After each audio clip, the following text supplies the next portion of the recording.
Infection control کے حوالے سے دانتوں کی بیماریوں کے مسائل پر گفتگو جاری ہے، اور دانتوں کے گودے اور مسوڑے کی بیماری کے بارے میں ہم آپ کو بتا رہے ہیں۔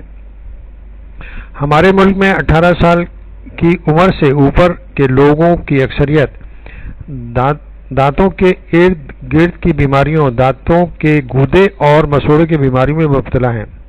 بہرحال یہ بیماریاں عمر کے کسی حصے میں بھی وقوع پذیر ہو سکتی ہیں، جبکہ بچوں میں خاص طور پر 5 یا 6 سال کی عمر میں یہ بیماریوں کی علامات پائی جا سکتی ہیں۔ دانتوں کے گودے کی بیماری آہستہ آہستہ بڑھتی ہے۔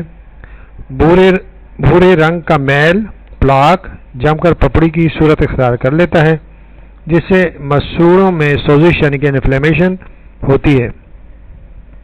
علامت کے طور پر شروع میں کلن محسوس ہوتی ہے اور وہ دکھنے لگتے ہیں۔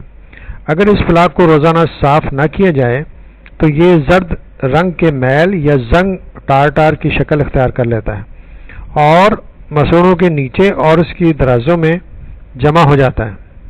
اب اس کی صفائی مشکل ہو جاتی ہے۔ اس مشکل کا حل صرف آلات کے ذریعے صفائی کر کے کیا جا سکتا ہے۔ یہ کام آپ ڈاکٹر اپنی پیشہ ورانہ صلاحیت سے سر انجام دے سکتا ہے اور اس صورتحال سے آپ کو نجات دلا سکتا ہے۔ دانتوں کے گودے کی بیماری میں مسوڑے مجروح ہو کر ڈھیلے ہونے لگتے ہیں اور دانتوں کو چھوڑنے لگتے ہیں۔ اس کے ساتھ ہی دانتوں کے درمیان کی جھریاں بڑھنے لگتی ہیں اور ان کے درمیان میں جو جگہ خالی ہو جاتی ہے اس میں گڑھے بننے لگتے ہیں۔ اس سے بچنے کے لیے جراحی کی ضرورت پڑتی ہے۔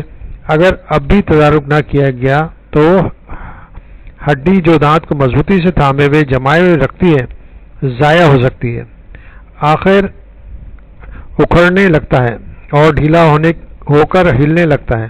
اس مرحلے پر دانت خود بخود خود باہر نکل آتا ہے یا کھینچ کر باہر نکالنا ضروری ہو جاتا ہے۔ دانتوں کے گودے کی بیماری میں اکثر درد نہیں ہوتا، اس لیے شروع میں اس کا علم نہیں ہو پاتا۔ اس کا پتہ اس وقت تک نہیں لگتا جب تک کہ منہ میں کوئی بڑی پریشانی یا پریشان کن یا نقصان دہ تغیر وقوع پذیر نہ ہو جائے۔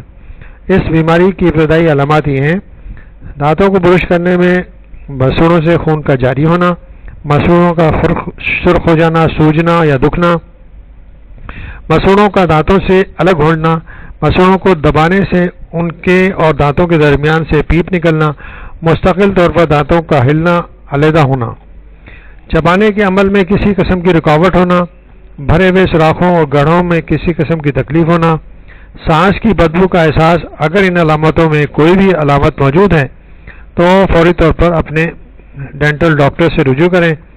اگر دانتوں کا میل پلاک دانتوں کے گودے کی بیماری کا بنیادی سبب ہے، لیکن اس کے علاوہ بھی چند دوسری وجوہات بیماری میں اضافہ کی ذمہ دار ہو سکتی ہیں۔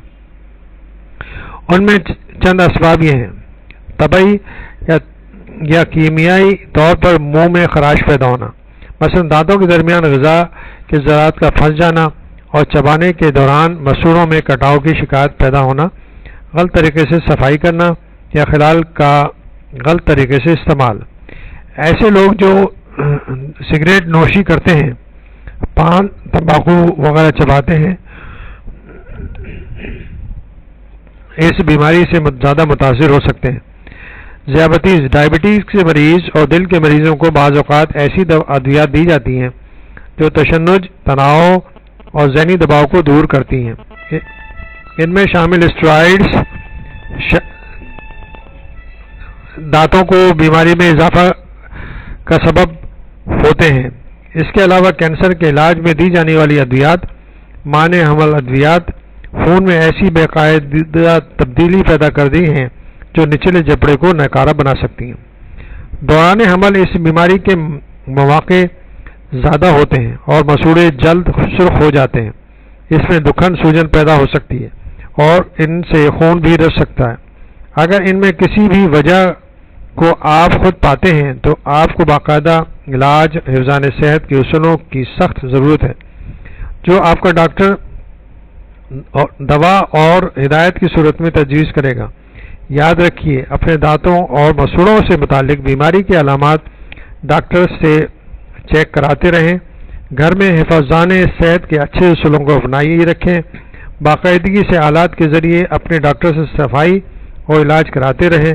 بیماری کے شروع میں نشاندہی اور بروقت صحیح ڈائگنوسس آپ کا قیمتی وقت ہونے سے اور تکلیف برداشت کرنے کی سخت اذیت سے اور مہنگے اور پیچیدہ علاج سے بچا سکتی ہے.